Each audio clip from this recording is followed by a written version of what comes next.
വോട്ടാണ് 9 കള്ളവോട്ടാണെന്ന് പ്രസന്ന അശോക് എന്ന വീട്ടമ്മ പറയുകയാണ്. കളക്ടർക്ക് പരാതി കൊടുത്തു, നേരത്തെ നാളെ ഒരു നടപടി ഉണ്ടായിട്ടില്ല എന്ന വീട്ടമ്മ പറയുകയാണ്. മറ്റൊരു ചാനൽ നടത്തിയ investigation booth number 36 water lily apartment കുറെ ഒഴിഞ്ഞു കിടപ്പാണ്. ശ്രീഹരി കെ നായർ, മായ രാംദാസ് എന്നിവർ അവിടെ താമസിക്കുന്നുണ്ടെന്ന കാര്യം അറിയില്ല.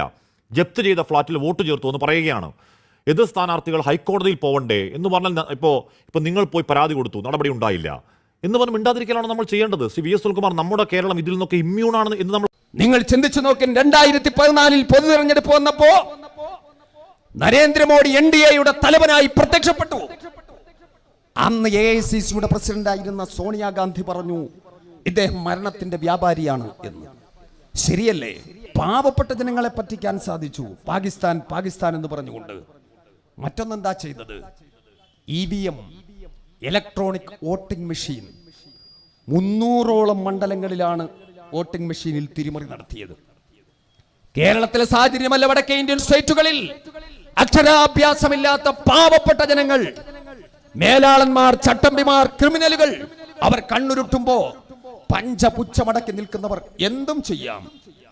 300ഓളം മണ്ഡലങ്ങളിലാണ്. ഏത് ബട്ടൺ അമർത്തിയാലും താമരക്കോട്ട്. എന്തുകൊണ്ട് കൈപ്പത്തിയിൽ വീഴുന്നില്ല? എന്തുകൊണ്ട് അരിവാൾ ചുറ്റിക നക്ഷത്രത്തിൽ അല്ലെങ്കിൽ മമതാ പാർട്ടിക്ക് എന്തുകൊണ്ട് വോട്ട് വീഴുന്നില്ല? എല്ലാം താമരയിൽ. അങ്ങനെ ജനാധിപത്യത്തെ കശാപ്പ് ചെയ്തുകൊണ്ട് വോട്ടിംഗ് യന്ത്രത്തിൽ തിരിമറി നടത്തി മറുഭാഗത്ത് ഭ്രാന്തമായ ദേശീയത സൃഷ്ടിച്ച് ജനാധിപത്യത്തെ കശാപ്പ് ചെയ്തു. അന്ന് ഗൗരവം കാണാൻ നമുക്ക് പറ്റിയില്ല. അങ്ങനെയാണ് അധികാരത്തിലെത്തിയത്. അധികാരത്തിലെത്തിക്കഴിഞ്ഞിട്ടോ ഈ രാജ്യത്തിന്റെ സകല സംസ്കൃതികളെയും നശിപ്പിക്കുക എന്നുള്ളതാണ് അവരുടെ ഏറ്റവും പ്രധാനപ്പെട്ട ദൗത്യം. 36 ദിവസമാണ് നമ്മുടെ പാർലമെന്റ് സമ്മേളിച്ചത്. 36 ദിവസം കേവലം 35 നിയമങ്ങളാണ് ചുട്ടെടുത്തത്. അപ്പം ചുട്ടെടുക്കുന്നതിനേക്കാൾ ലാഘവത്തോടു കൂടി. സാധാരണഗതിയിൽ പാർലമെന്റിൽ ഒരു ബില്ല് അവതരിപ്പിച്ചാൽ നമുക്കറിയാം, പ്രഗത്ഭരായ അഡ്വക്കേറ്റുമാർ ഇവിടെയുണ്ട്. അഡ്വക്കേറ്റ് KP മുഹമ്മദ് സാറിനെ പോലെ നിയമത്തിന്റെ എല്ലാ സംഗതികളും കൃത്യമായി നിർവചിക്കാൻ കഴിയുന്നവർ നമ്മുടെ വേദിയിലുണ്ട്. പല പ്രഗത്ഭരുമുണ്ട്. പ്രിയമുള്ളവരെ, പാർലമെന്റിൽ ഒരു ബില്ല് അവതരിപ്പിച്ചാൽ ആ ബില്ലിന്റെ കോപ്പികൾ അഡ്വാൻസ് ആയിട്ട് മെമ്പർമാർക്ക് നൽകണം. അതിനെപ്പറ്റി അവർ പഠനം നടത്തണം, ഗൃഹപാഠം നടത്തി വേണം അതുമായി ബന്ധപ്പെട്ട ചർച്ചകളിൽ പങ്കെടുക്കാൻ. പ്രധാനപ്പെട്ട ബില്ലുകളെ സംബന്ധിച്ചിടത്തോളം അത് പാർലമെന്റിന്റെ സബ്ജക്ട് കമ്മിറ്റിക്ക് വിടണം. വിദഗ്ധമായ പരിശോധന നടക്കണം. ഇതൊക്കെ നടന്നോ? റൈറ്റ് ടു ഇൻഫർമേഷൻ ആക്ടിൽ കൈവച്ചു, തൊഴിൽ നിയമത്തിൽ കൈവച്ചു, മുത്തലാഖ് ബിൽ എന്ന് പറഞ്ഞുകൊണ്ട് ഞാൻ അതിനൊന്നും വിശദാംശങ്ങളിലേക്ക് കടന്നു പോകുന്നില്ല.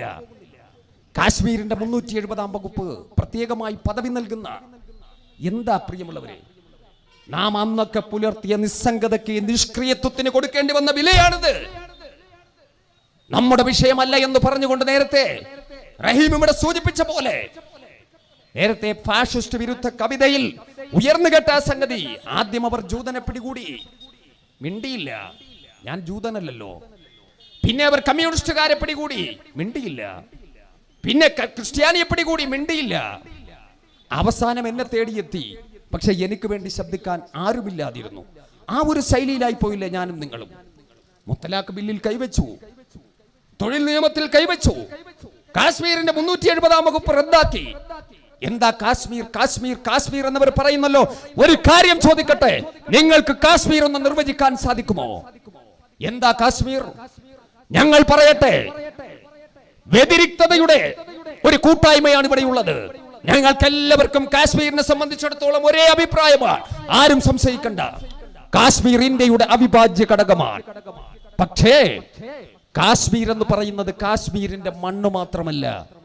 കാശ്മീരിലെ മുഴുവൻ ജനങ്ങളും, കാശ്മീരിന്റെ മണ്ണും കാശ്മീരിന്റെ സംസ്കൃതികളും അടങ്ങുന്നതാണ് കാശ്മീർ എന്ന് പറയുന്നത്. ഇന്ത്യ എന്ന് പറയുന്നതും അങ്ങനെ തന്നെയാണ്. അല്ലാതെ ഇന്ത്യയുടെ ഒരു പിടി മണ്ണല്ല ഇന്ത്യ എന്ന് പറയുന്നത്. പക്ഷേ നരേന്ദ്രമോദിയും അമിത്ഷായും കാശ്മീരിനെ കാണുന്നത് കാശ്മീരിന്റെ മണ്ണ് മാത്രമാണ്. എന്നെയും നിങ്ങളെയും പോലെ മജ്ജയും മാംസവുമുള്ള പച്ചയായ മനുഷ്യർ. എത്ര കാലമായി ഇവർ സ്വാതന്ത്ര്യത്തിന്റെ ശുദ്ധവായു ശ്വസിച്ചിട്ട്? മുഖ്യമന്ത്രിമാരടക്കം, വയോധികനായ ഫറൂഖ് അബ്ദുള്ള അടക്കം മുൻ 3 മുഖ്യമന്ത്രിമാർ, അവർ പോലും ഇന്നും വീട്ടുതടങ്കലിലാണ്. MLA മാർ, MP മാർ രോഗം വന്ന മരണത്തോട് മല്ലടിക്കുന്ന സന്ദർഭത്തിൽ പോലും ഒന്ന് ഹോസ്പിറ്റലിൽ പോലും പോകാൻ കഴിയാതെ.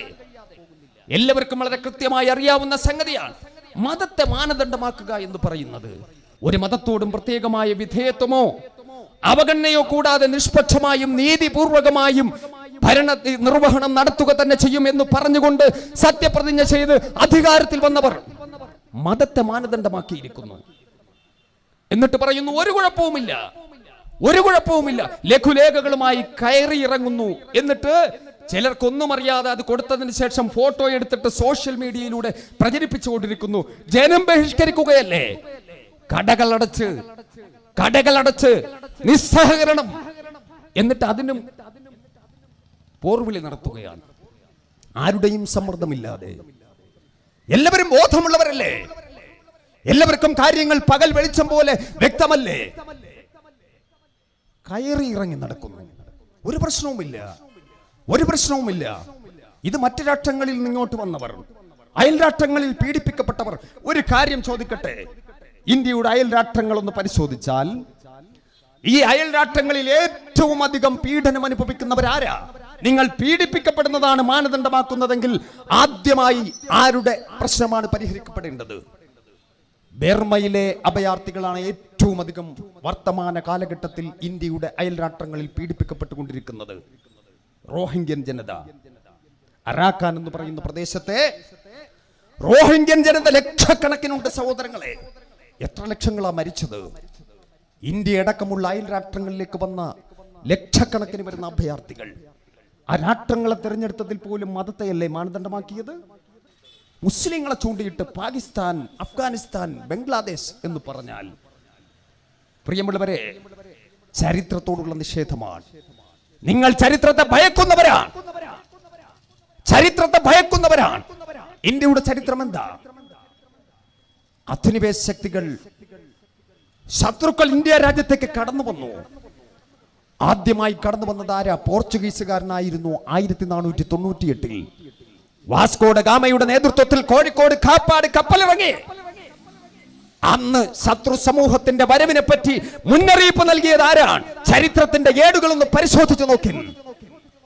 കേരളത്തിന്റെ മക്ക എന്നറിയപ്പെടുന്ന പൊന്നാനി ഉണ്ടല്ലോ, ആ പൊന്നാനിയുടെ ദർസി കേന്ദ്രത്തിൽ ഇരുന്നു കൊണ്ട് വിജ്ഞാനം പകർന്നു കൊടുത്തുകൊണ്ടിരുന്ന സൈനുദ്ദീൻ മഹദൂം എന്ന് പറയുന്ന സാത്വികനായ പണ്ഡിതൻ, അദ്ദേഹം പറഞ്ഞു, പോർച്ചുഗീസുകാരൻ കപ്പലിറങ്ങിയത് കേവലം കച്ചവടത്തിനോ നാമുമായി സൗഹൃദം കൂടാനോ അല്ല, അധിനിവേശ മോഹവുമായിട്ടാണ് അവർ വന്നിരിക്കുന്നത്. അവനെ പ്രതിരോധിക്കേണ്ടത് നമ്മുടെ ബാധ്യതയാണ്. നമ്മുടെ ഭരണം സാമൂതിരിയുടെ ഭരണമാണ്. ഹൈന്ദവനായ സാമൂതിരിയുടെ ഭരണമാണ് കോഴിക്കോടൊപ്പം നടന്നുകൊണ്ടിരുന്നത്. സാത്വികനായ പണ്ഡിതൻ പറഞ്ഞു, ആ ഭരണത്തെ സംരക്ഷിക്കണം, പോർച്ചുഗീസുകാരനെ പ്രതിരോധിക്കണം. പോരാട്ടത്തിന്റെ പരമ്പരകൾ സൃഷ്ടിക്കപ്പെട്ടു. കുഞ്ഞാലി മരക്കാർമാർ എന്നറിയപ്പെടുന്ന നാവിക പടയാളികൾ, ഒരു കുടുംബത്തിലെ 4 സഹോദരങ്ങളാണ് രക്തസാക്ഷിത്വം ഭരിച്ചത്. ആയിരക്കണക്കിന് പേർ രക്തസാക്ഷികളായി. 4 നാവിക പടയാളികൾ, ഒരു കുടുംബത്തിലെ സഹോദരങ്ങൾ. ആ സന്ദർഭത്തിലാണ് സാമൂതിരി കോഴിക്കോട് കടപ്പുറത്ത് വന്നു നിന്നുകൊണ്ട് പറഞ്ഞത്, ഹൈന്ദവ സമുദായമേ, അരേ സമുദായമേ, നിങ്ങളുടെ കുടുംബത്തിൽ നിന്നും ഒരു കുഞ്ഞിനെയെങ്കിലും, ഒരു ആൺതരിയെങ്കിലും മുസ്ലിമായി വളർത്തണം, ഈ രാജ്യത്തിന്റെ സ്വാതന്ത്ര്യം സംരക്ഷിക്കാൻ. അത് ചരിത്രം. അമിത്ഷാക്കറിയുമോ ആ ചരിത്രം? നരേന്ദ്രമോദിക്കറിയുമോ? ലഘുലേഖകളുമായി കറങ്ങി നടക്കുന്നവർക്കറിയുമോ? ഈ രാജ്യത്തെ ജനങ്ങൾക്കതറിയാം. ഹൈന്ദവ സഹോദരങ്ങൾക്കറിയാം, ക്രൈസ്തവ സഹോദരങ്ങൾക്കറിയാം, എല്ലാ വിഭാഗം ജനങ്ങൾക്കും അറിയാം. നിങ്ങൾ ചിന്തിച്ചു നോക്കി, 1857 ഒന്നാം സ്വാതന്ത്ര്യ സമരം മീററ്റിൽ നിന്നുമാണ് ആരംഭിച്ചത്. സൈനികരാണ് അതിന് തുടക്കം കുറിച്ചത്. തടവറകൾ തകർത്തുകൊണ്ട് രംഗത്ത് വന്നു. മീററ്റിൽ നിന്നും അവർ മാർച്ച് ചെയ്ത് ഡൽഹിയിലേക്കായിരുന്നു. സൈനികരാണ് തുടങ്ങിയതെങ്കിലും ഇന്ത്യൻ സമൂഹത്തിന്റെ പരിച്ഛേദം ആ സമരത്തിന്റെ പോരാട്ട വഴിയിൽ പങ്കാളികളായി. നാട്ടുരാജാക്കന്മാർ, പ്രജകൾ, കർഷകർ, കർഷക തൊഴിലാളികൾ, മുതലാളിമാർ, അധ്യാപകർ, വിദ്യാർത്ഥികൾ, പണ്ഡിതന്മാർ, പാമരന്മാർ, ഇന്ത്യൻ ജനത ഒന്നായി അണിചേർന്നു. ഇന്ത്യൻ ജനതയുടെ പരിച്ഛേദം. അവരെവിടേക്കാ മാർച്ച് ചെയ്തതെന്ന് അറിയുമോ? ഡൽഹിയിലേക്ക്. അവസാനത്തെ മുഗൾ ചക്രവർത്തിയായ ബഹദൂർ ഷാ സഫറിന്റെ വീട്ടുപടിക്കലേക്കാണ് മാർച്ച് ചെയ്തത്. പാതിരാ സമയത്ത് എന്ന് മുട്ടി വിളിച്ചു, ബാദുഷാ, അങ്ങേ കാണാൻ വന്നവരാണ് ഞങ്ങൾ, അങ്ങ് ഈ സമരത്തിന്റെ നേതൃത്വം ഏറ്റെടുക്കണം. എന്തുകൊണ്ട് അവസാനത്തെ മുഗൾ ചക്രവർത്തിയായ ബഹദൂർ ഷാ സഫറിനോട് ഒന്നാം സ്വാതന്ത്ര്യ സമരത്തിന്റെ നായകത്വം ഏറ്റെടുക്കാൻ ഇന്ത്യയിലെ ജനങ്ങൾ ആവശ്യപ്പെട്ടു? പ്രിയമുള്ളവരെ, ഇന്ന് ഇന്ത്യയുടെ എല്ലാ ചരിത്ര സ്മാരകങ്ങളും നശിപ്പിക്കുന്നതിന് വേണ്ടി കച്ചകെട്ടി ഇറങ്ങിയിരിക്കുന്നവർ, നമ്മുടെ രാജ്യത്തിന്റെ സ്ഥലനാമങ്ങൾ, വിഖ്യാതമായ സ്ഥലനാമങ്ങൾ, അത് മാറ്റിമറിക്കുന്നതിന് വേണ്ടി പേരുകൾ ഒന്നൊന്നായി മാറ്റിമറിച്ചുകൊണ്ടിരിക്കുകയല്ലേ? മത്സരിച്ചുകൊണ്ടിരിക്കുന്ന ഭരണ തമ്പുരാക്കന്മാർ നിങ്ങൾക്ക് മറുപടി പറയാൻ സാധിക്കുമോ? എന്തുകൊണ്ട് ബഹദൂർ ഷാ സബറിനോട് സമരത്തിന്റെ നായകത്വം ഏറ്റെടുക്കാൻ പറഞ്ഞു?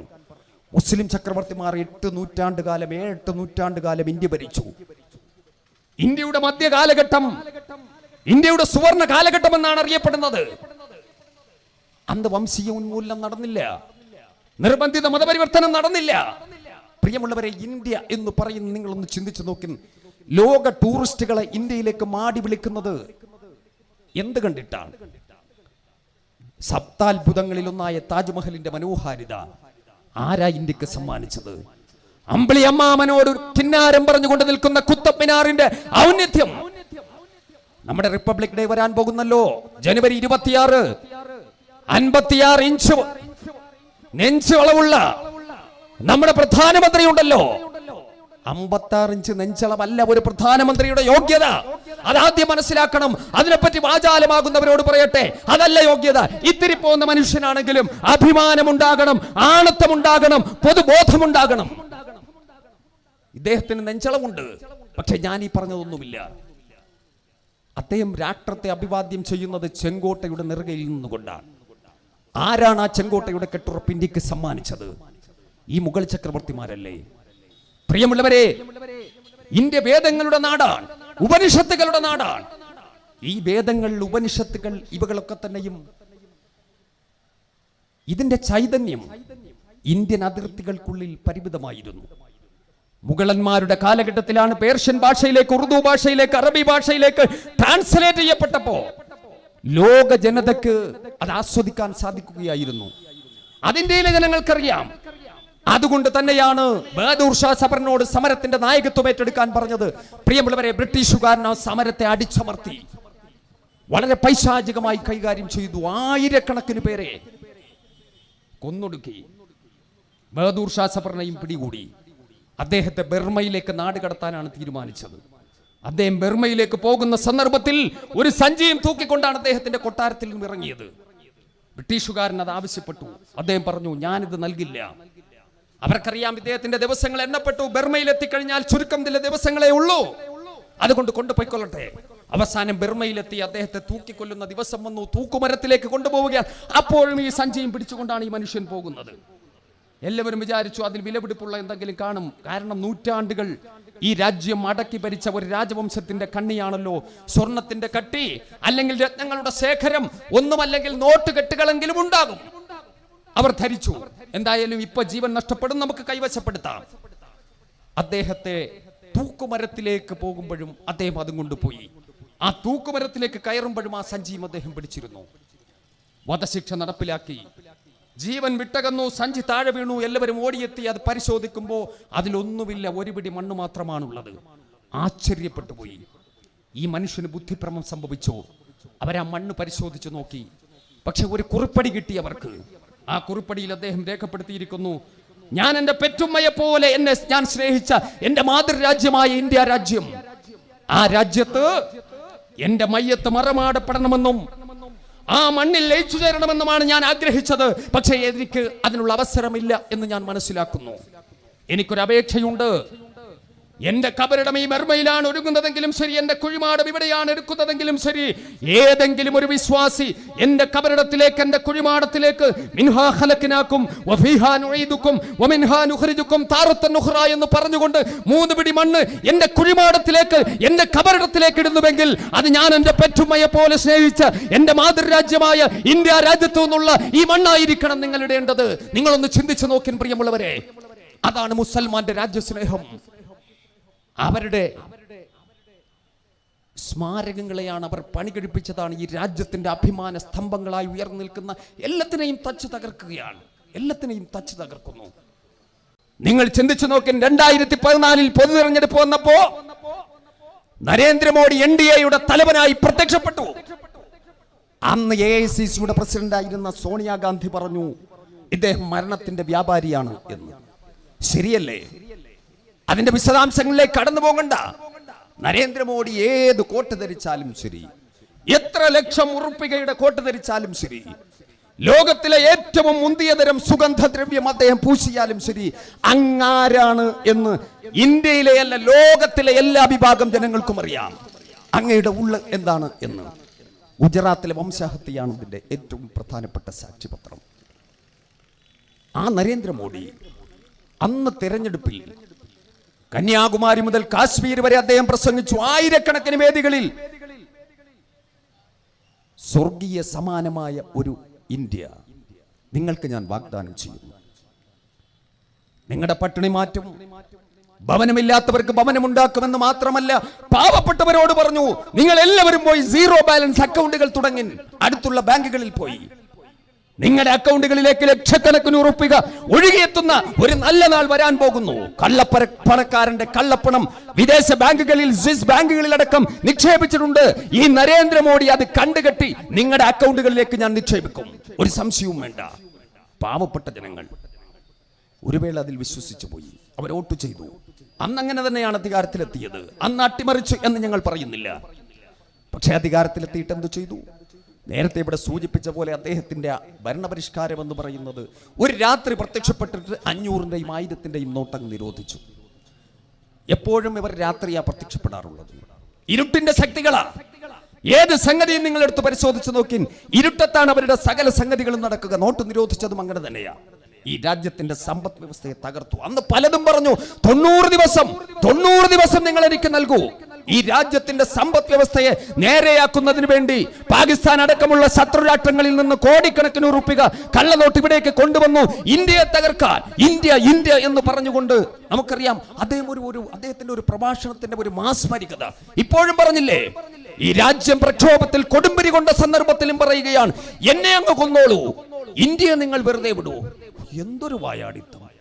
ഇങ്ങനെയുമുണ്ടോ? ഒരു കാര്യം മനസ്സിലാക്കുക, രാജ്യം ഭരിക്കുന്നവന്റെ യോഗ്യത എന്ന് പറയുന്നത് വായാടിത്തമല്ല. 4ാം കിടക്കാരനെ പോലെ, നമുക്കറിയാം 4ാം കിട പ്രസംഗകരുണ്ടല്ലോ, അവരെ പോലും ലജ്ജിപ്പിക്കുന്ന തരത്തിൽ നാണക്കേടല്ലേ ഇത്? നമുക്ക് ലജ്ജ തോന്നുന്നു ഈ മനുഷ്യനാണ് ഇന്ത്യയുടെ പ്രധാനമന്ത്രി എന്ന് പറയാൻ. പണ്ഡിറ്റ് ജവഹർലാൽ നെഹ്റു, ഇന്ദിരാ പ്രിയദർശിനി, വിശ്വനാഥ് പ്രതാപ് സിംഗ്, മൊറാർജി ദേശായി അടക്കമുള്ളവർ ഇന്ത്യയുടെ പ്രധാനമന്ത്രിമാരായിരുന്നു. അഭിമാനത്തോടു കൂടി ഞങ്ങൾ പറയുമായിരുന്നു, ഏത് രാഷ്ട്രീയ പ്രസ്ഥാനവുമായിക്കൊള്ളട്ടെ. പല രാഷ്ട്രീയ പ്രസ്ഥാനങ്ങളുടെ നേതാക്കളും ഇന്ത്യ ഭരിച്ചല്ലോ. പക്ഷെ അവർക്കൊക്കെ ഒരു നിലവാരമുണ്ടായിരുന്നു. ഇതെന്തു മനുഷ്യനാ? അന്നും പറഞ്ഞു 90 ദിവസം. പലതും പറഞ്ഞു. ഓരോ ദിവസവും ഓരോ സ്റ്റണ്ടുമായി ഇറങ്ങും. സ്വച്ഛ് ഭാരത്, ഒരു ചൂലും എടുത്തുകൊണ്ടിറങ്ങി ക്യാമറയിൽ ഒപ്പിയെടുക്കുന്നു, കുറെ ചപ്പുചവർ കൊണ്ടുവന്നിടുന്നു. ഇതെന്ത് പൊറാട്ട നാടകം! നോട്ട് നിരോധിച്ചോ പറഞ്ഞു ഡിജിറ്റൽ ഇന്ത്യ. ആ മനുഷ്യന്റെ പാർട്ടിയാണ്, അദ്ദേഹമാണ്, കൂട്ടാളികളാണ് ഇന്ത്യ ഒട്ടുക്ക് ഇന്റർനെറ്റ് ഡിസ്കണക്ട് ചെയ്തുകൊണ്ടിരിക്കുന്നത്. നിങ്ങൾ ചിന്തിക്കുന്നു, ലോകത്തിലെ ഏറ്റവും അധികം ഇന്റർനെറ്റ് സംവിധാനം ഉപയോഗിക്കുന്ന ജനസമൂഹം, അതിൽ 2ാം സ്ഥാനമുള്ള രാജ്യമാണ് ഇന്ത്യ. കാശ്മീരിൽ ഇന്റർനെറ്റ് ഡിസ്കണക്ട് ചെയ്തിട്ട് എത്രയോ മാസമായി. വടക്കേ ഇന്ത്യൻ സ്റ്റേറ്റുകളിൽ, പല സ്റ്റേറ്റുകളിലും. കേരളത്തിൽ ജീവിക്കുന്ന നാം ഒന്നും അറിയുന്നില്ല. നാം മനസ്സിലാക്കേണ്ടതുണ്ട്, കേരളത്തിൽ ജീവിക്കുന്ന നാം ഒന്നും അറിയുന്നില്ല. ഈ പശ്ചാത്തലമല്ല കേരളത്തിന്റെ അതിർത്തികൾ വിട്ടാൽ മറ്റു സ്റ്റേറ്റുകളിൽ നമുക്ക് കാണാൻ സാധിക്കുക. ഇന്റർനെറ്റ് ഡിസ്കണക്ട് ചെയ്തിരിക്കുന്നു. ഡിജിറ്റൽ ഇന്ത്യയെ പറ്റി വാചാലമാകും. Making India. ഒരു രാജ്യം, ഒരു നികുതി, നേരത്തെ സൂചിപ്പിച്ച പോലെ എല്ലാം ഒന്ന്, മതം ഒന്ന്, പാർട്ടി ഒന്ന്, നേതാവ് ഒന്ന്, ഭാഷയൊന്ന്, എല്ലാം ഒന്നിന്റെ കണക്കാണ്. എല്ലാം ഒന്നിന്റെ കണക്ക്. അതുകൊണ്ടായിരിക്കാം മോഡി ഒരു ഭാര്യയെ പോലും കൂട്ടാത്തത്. പ്രിയമുള്ളവരെ, എല്ലാം ഒന്ന്, ഒരു രാജ്യം, ഒരു നികുതി എന്ന് പറഞ്ഞുകൊണ്ട് അപ്പോഴും പറഞ്ഞു. പക്ഷെ എന്താ സംഭവിച്ചത്? ഞാനും നിങ്ങളും എല്ലാവരും ഒരു കാര്യം മനസ്സിലാക്കണം, നമ്മുടെ അജണ്ടകൾ, പ്രിയമുള്ളവരെ, ഈ രാജ്യവുമായി ബന്ധപ്പെട്ട അജണ്ടകളെ, വിഷയങ്ങളെ ഇവർ മൂടി വച്ചിരിക്കുകയാണ്. നാം മനസ്സിലാക്കുന്നുണ്ടോ ഈ രാജ്യത്ത് എന്ത് സംഭവിച്ചു? ഒരു ഭാഗത്ത് ജനങ്ങൾക്ക് ചില വിഷയങ്ങൾ എടുത്തിട്ട് കൊടുക്കുന്നു, മറുഭാഗത്ത് ഇന്ത്യയെ കച്ചവടം ചെയ്തുകൊണ്ടിരിക്കുന്നു. അദാനിക്കും അംബാനിക്കും കുത്തക കോർപ്പറേറ്റുകൾക്കൊന്നൊന്നായി അവർ തടിച്ചു കൊടുക്കുന്നു.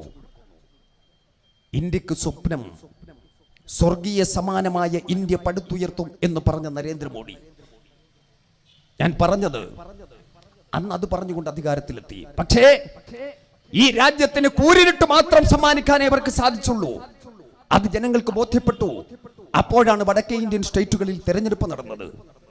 രാജസ്ഥാനിൽ, മധ്യപ്രദേശിൽ അടക്കം നടന്ന തെരഞ്ഞെടുപ്പിൽ BJP-യെ ഞെട്ടിച്ചുകൊണ്ട് കോൺഗ്രസിന്റെ നേതൃത്വത്തിൽ അതുപോലെ പ്രതിപക്ഷ കക്ഷികളുടെ നേതൃത്വത്തിലുള്ള ഗവൺമെന്റ് അധികാരത്തിൽ വന്നു. ഗൗരവമായി മനസ്സിലാക്കേണ്ട സംഗതിയാണ്. പക്ഷേ അന്ന് ചാനൽ ചർച്ചകളിൽ നടന്ന പ്രധാനപ്പെട്ട സംഗതികളിൽ നിങ്ങൾ ഒരു കാര്യം മനസ്സിലാക്കണം. പ്രമുഖ മാധ്യമ പ്രവർത്തകന്മാർ അന്ന് സൂചിപ്പിച്ചു, രണ്ടാലൊരു സംഗതി ഇന്ത്യ രാജ്യത്ത് ഉടൻ സംഭവിക്കും. ഇന്ത്യയുടെ പൊതു തെരഞ്ഞെടുപ്പ് ഇതാ വരാൻ പോകുന്നു. 2019 മാസങ്ങൾ മാത്രമേ ഉള്ളൂ. രണ്ടാലൊരു സംഗതി BJP-കാരൻ ആസൂത്രണം ചെയ്യും. ഒന്നുകിൽ ഇന്ത്യ ഒട്ടുക്കൊരു വർഗീയ കലാപം നടക്കും, അല്ലെങ്കിൽ ഒരു ഇന്ത്യ പാക് യുദ്ധം നടക്കും. രണ്ടാലൊരു സംഗതി ഇവർ ആസൂത്രണം ചെയ്യും എന്ന് അന്ന് പറഞ്ഞപ്പോ ആരും ഗൗരവമായി എടുത്തില്ല. ദേശീയ രാഷ്ട്രീയ പ്രസ്ഥാനങ്ങളും എടുത്തില്ല, സാധാരണക്കാരും എടുത്തില്ല. അത് കേട്ട് കളഞ്ഞു. പക്ഷെ നിങ്ങൾ ഓർത്തു നോക്കിൻ, മാസം കഴിയുന്നതിന് മുമ്പാണ് കാശ്മീരിലെ പുൽവാമ എന്ന് പറയുന്ന പ്രദേശത്ത് വെച്ച് നമ്മുടെ 40ഓളം സൈനിക ട്രക്കുകളിൽ സഞ്ചരിച്ചു കൊണ്ടിരിക്കുന്ന സൈനിക വ്യൂഹത്തിന് നേരെ ഒരു വാഹനത്തിൽ ചില ഭീകരവാദികൾ എന്ന് പറയുന്നവർ പാഞ്ഞു കയറി. 40ഓളം നമ്മുടെ സൈനികർ, നമ്മുടെ രാജ്യത്തിന്റെ അതിർത്തികൾ കാക്കുന്നവർ, നമ്മുടെ ജനങ്ങൾക്ക് സുരക്ഷിതത്വം ഒരുക്കുന്നവർ, നമ്മുടെ എല്ലാമായ ധീരദേശാഭിമാനികൾ 40 പേർക്കാണ് ജീവഹാനി സംഭവിച്ചത്, പുൽവാമയിൽ ആക്രമിക്കപ്പെട്ടത്. ഞാനൊരു ചോദ്യം ചോദിക്കട്ടെ, എന്റെയും നിങ്ങളുടെയും മനസ്സിൽ ഉയർന്നു വരുന്ന ഒരു ചോദ്യമാണത്. ആ ഒരു സ്ഫോടനം, ആ ഒരു ആക്രമണം നരേന്ദ്രമോദിയും അമിത്ഷായും BJP-യും ആസൂത്രണം ചെയ്തതായിരുന്നു എന്ന് പറഞ്ഞാൽ നിഷേധിക്കാൻ സാധിക്കുമോ?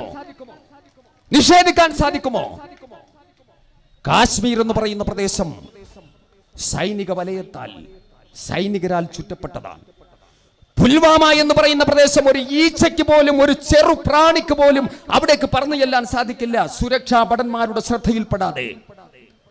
അത്രത്തോളം സുരക്ഷാ കവചം ഒരുക്കപ്പെട്ട പ്രദേശമാണ് അവിടെ. എങ്ങനെയാണ് അവിടേക്ക് ആ ഭീകരവാദികൾക്ക് ആ ട്രക്കുകളിൽ സഞ്ചരിച്ചു കൊണ്ടിരുന്ന സൈനിക വ്യൂഹത്തിന് നേരെ പാഞ്ഞു കയറാനും ആക്രമിക്കാനും സാധിച്ചത്? ന്യായമായ സംശയമല്ലേ? തൊട്ടുടനെ പാകിസ്ഥാനിലേക്ക് ആക്രമണം നടത്തിയെന്ന് പറഞ്ഞുകൊണ്ട് സർജിക്കൽ സ്ട്രൈക്ക് അതും പറഞ്ഞുകൊണ്ടല്ലേ വോട്ട് പിടിച്ചത്? അന്നത്തെ പൊതുതെരഞ്ഞെടുപ്പ്, 2019 പൊതുതെരഞ്ഞെടുപ്പ് എന്താ അവർ പറഞ്ഞത്?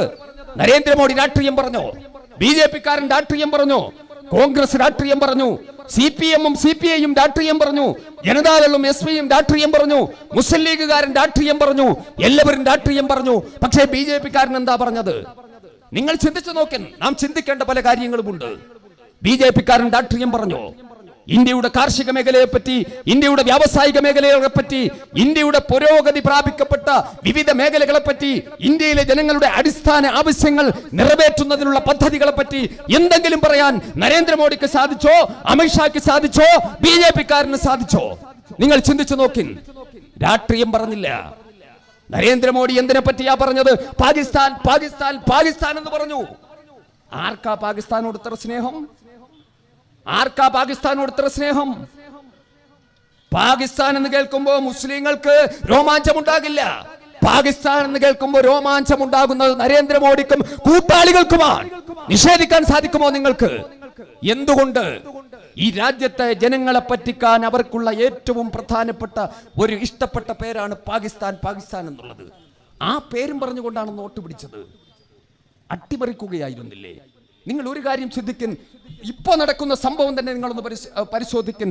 അടുത്ത ദിവസം ഒരാഴ്ച മുമ്പ് ഹിസ്ബുൽ മുജാഹിദീന്റെ 2 പ്രവർത്തകർക്കൊപ്പം ആരെയാ പിടിക്കപ്പെട്ടത്? ദേവീന്ദ്ര സിംഗ് എന്ന് പറയുന്ന ഒരു DYSP-യെ. ദേവീന്ദ്ര സിംഗ് 4 നൂറ്റാണ്ടുകാലമായി അദ്ദേഹം കാശ്മീരിലുണ്ട്. അവിടുത്തെ സുരക്ഷാ സേനയുടെ ഭാഗമായിട്ട് ഉദ്യോഗസ്ഥനായിട്ട് അവിടെയുണ്ട്. ആ മനുഷ്യനെ 2 ഹിസ്ബുൽ മുജാഹിദീൻ ഭീകരന്മാർക്കൊപ്പം പിടികൂടി എന്ന് പറഞ്ഞാൽ എന്താ സംഭവിച്ചുകൊണ്ടിരിക്കുന്നത്? പാർലമെന്റ് ആക്രമണം നിങ്ങൾക്ക് ഓർമ്മയുണ്ടാകും. ഏത് സന്ദർഭത്തിലാണ് പാർലമെന്റ് ആക്രമണം നടക്കുന്നത്? വാജ്പേയിയുടെ ഭരണം, പാകിസ്ഥാനുമായി യുദ്ധം, കാശ്മീരിന്റെ മലമടക്കുകളിൽ, കാർഗിൽ മലമടക്കുകളിൽ നടന്ന യുദ്ധം. ആ യുദ്ധത്തിൽ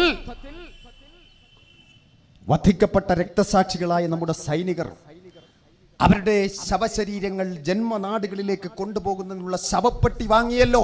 ആ ശവപ്പെട്ടി വാങ്ങിയതിൽ പോലും കോടിക്കണക്കിന് ഉറുപ്പികയുടെ അഴിമതിയാണ് നടന്നത്, കുംഭകോണം. അത് രാജ്യത്ത് ചർച്ചയായി, രാജ്യത്ത് വലിയ വിഷയമായി. ആ വിഷയം ഉയർന്നു വന്ന സന്ദർഭത്തിലല്ലേ ഇന്ത്യൻ പാർലമെന്റ് ആക്രമിക്കപ്പെട്ടത്. ഈ രാജ്യത്ത് നടന്ന ഏത് പ്രധാനപ്പെട്ട സ്ഫോടനങ്ങളും സംഭവങ്ങളും നിങ്ങളെടുത്ത് പരിശോധിച്ചു നോക്കിൻ. ഈ രാജ്യത്തെ ഭരണകൂടങ്ങളുടെ പല നടപടികളും ജനങ്ങൾ വിചാരണ ചെയ്യുന്ന സന്ദർഭത്തിൽ അത് മൂടിവെക്കുന്നതിനുള്ള ഒരു ഉപായമായിട്ടായിരിക്കും പലപ്പോഴും ഇത് സംഭവിക്കുക. ഇന്ത്യൻ പാർലമെന്റ് ആക്രമണവും അങ്ങനെയാണ് നടന്നത്. അന്ന് അഫ്സൽ ഗുരു എന്ന് പറയുന്ന ഒരു മനുഷ്യനെ തൂക്കിലേറ്റി, ഒരു കാശ്മീരിലെ ചെറുപ്പക്കാരനെ. അന്ന് കോടതി എന്താണ് വിധി പറഞ്ഞതെന്നറിയുമോ? ഇദ്ദേഹം കുറ്റവാളിയാണ് എന്നുള്ളതിന് ഇദ്ദേഹത്തിന്റെ മേൽ കുറ്റം തെളിയിക്കപ്പെട്ടിട്ടില്ല. പക്ഷേ കോടതിയുടെ വിധി പ്രസ്താവമാണ് ഞാൻ പറയുന്നത്, ആരും സംശയിക്കണ്ട. കോടതിയുടെ വിധി പ്രസ്താവമാണ്. അന്ന് കോടതി വിധിച്ചതെന്തെന്നറിയുമോ? ഇദ്ദേഹത്തിന്റെ മേൽ കുറ്റം തെളിയിക്കപ്പെട്ടില്ലെങ്കിലും ഇന്ത്യയുടെ പൊതു മനസാക്ഷിയെ തൃപ്തിപ്പെടുത്തുന്നതിന് വേണ്ടി അദ്ദേഹത്തിന് വധശിക്ഷ കൊടുക്കുന്നു. എന്ത് വിരോധാഭാസം!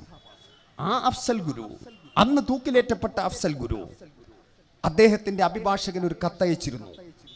ആ കത്തിൽ അദ്ദേഹം സൂചിപ്പിച്ചിരുന്നു, പാർലമെന്റ് ആക്രമണവുമായി ബന്ധപ്പെട്ട് അതിൽ പങ്കാളിയായി ചാവേറായി മാറിയ മുഹമ്മദ് എന്ന് പറയുന്ന പാകിസ്ഥാൻ പൗരനെ ഡൽഹിയിലേക്ക്, ആ പൗരന് മുഹമ്മദിന് ഡൽഹിയിൽ ഒരു വീട് വാടകയ്ക്ക് എടുത്ത് കൊടുക്കണം എന്ന് പറഞ്ഞുകൊണ്ട് എന്നെ ചുമതലപ്പെടുത്തിയത്, എനിക്കൊന്നും അറിയില്ലായിരുന്നു, എന്നെ ചുമതലപ്പെടുത്തിയത് ദേവീന്ദർ സിംഗ് എന്ന് പറയുന്ന കാശ്മീരിലെ പ്രത്യേക സുരക്ഷാ സേനയിലെ ഉദ്യോഗസ്ഥനാണ് എന്ന് പറഞ്ഞപ്പോ അന്ന് കോടതി ശ്രദ്ധിച്ചില്ല.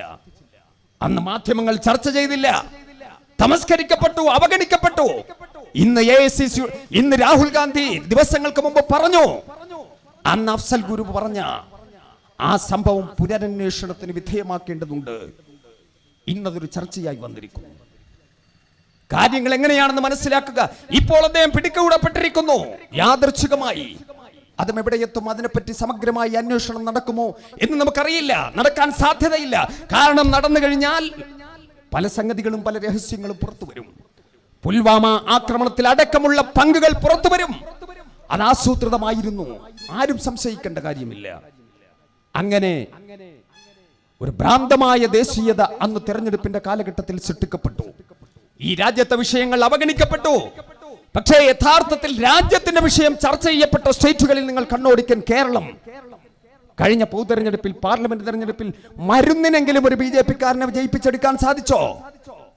തമിഴ്നാട്, അതല്ലേ സംഗതി.